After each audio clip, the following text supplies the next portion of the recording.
Cartoon house, cartoon house. সাদা পায়রার ঘরে খুবই অভাব। ওর স্বামী কিছুদিন অসুস্থ থাকায় ঠিক মতো বাজার সদাই করতে পারেনি। ঘরে খাবার মতো কিছুই নেই। বাচ্চাগুলো সকালবেলা চেঁচিয়েই বেরিয়ে পড়েছে এদিক সেদিক খাবারের খোঁজে, কিন্তু প্রতিবেশী হিংসুটুটুনি সাদা পায়রাকে এসে শুধুই উল্টাপাল্টা কথা বলে। সাদা পায়রা, বুদ্ধি শুদ্ধি তোর কবে হবে? এখনো নিজের স্বামীকে নিজে হাত করতে পারিসনি। কাজ কাম তো কিছুই করে না। তার মধ্যে আসার পথে দেখলাম নীলটুনির সাথে কি গল্প করছে রে। কাজে তো যায় না, শুধু এর সাথে গল্প। হ্যাঁ, তোর ঘরে তো কোনো খাবারও দেয় না। আমি যাই, আমার খুব কাজ আছে। তুই তোর স্বামীকে আসলে বুঝিয়ে সুঝিয়ে বলিস। আমার স্বামী দেখিস না কত গোটা আমাকে চেন বানিয়ে দিয়েছে, আর কত কিছু দেয়।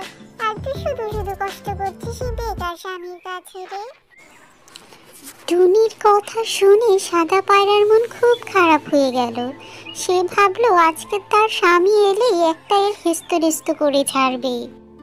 তোমাকে বারবার বলেছি টুনির কাছে যাবে না, তাও তুমি কেন গিয়েছো বলো, আমাকে বলো। আহা সাদা পায়রা, তুমি আমাকে আবার ভুল বুঝছো কেন গো? হ্যাঁ, তুমি দেখি বিয়ের আগের মতো এখনো আমাকে সন্দেহ করো। আমাদের দুটো তিনটে ছানা আছে, তুমি কি এর কথা ভুলেই গেছো? নিশ্চয়ই ওই কুটনি টুনি এসে তোমাকে উল্টো পাল্টো বুঝিয়ে দিয়ে গেছে। তোমাকে ছেড়ে আমি কোথায় যাব? আমি বেরিয়েছিলাম কাজের সন্ধানে। বুঝতে পেরেছো? তোমার জন্যই তো আমি সব করি। শোনো, তারপরে দেখা হলো টুনির সাথে।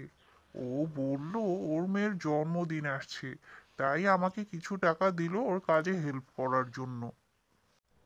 এবার বুঝতে পেরেছো গিন্নি, কেন আমি টুনির সাথে কথা বলেছিলাম? ওই টাকা দিয়ে আমি কিছু বাজারও কিনে এনেছি। গাছতলায় চুলার সামনে রেখেছি, যাও রান্না করো কটা।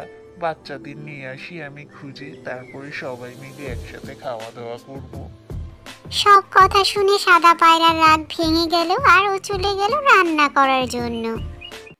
উফ, কুটনি টুনির কথা শুনে ফের স্বামীটাকে ভুল বুঝতে যাচ্ছিলাম। আমাদের জন্য কত কষ্টই না করে, তাও ওকে ভুল বুঝি।